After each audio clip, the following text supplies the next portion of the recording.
Salam. Bugünkü mövzumuz help feili və mürəkkəb tamlıqda işlənmə yeri.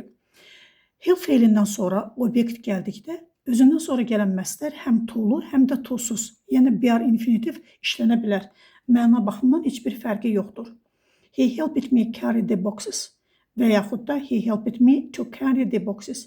Burada birinci məqam var. Help feili məchul növdə, yəni passive voice-da işlənərsə özündən sonra mütləq to'lu məsdər gəlməlidir. Aktivdə she helped me do it, passivdə isə I was helped to do it. Burada to'suz yazmaq səhvdir. Bəzən ortada yerləşən obyekt əvəzlikləri me, him, us və s. onlar ixtisar edilə bilər.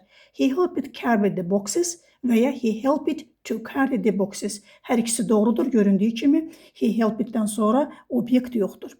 Xülasə, imtahan üçün qızıl qaydalar. Help aktivdə obyekt to'lu da ola bilər, to'suz da ola bilər. Nümunəni görürsünüz. Help passivdə mütləq şəkildə to'lu olmalıdır. Nümunəni görürsünüz. Diqqətinizə görə sağ olun. Videonu bəyənməyi və paylaşmağı unutmayın ki, digərləri də faydalansın.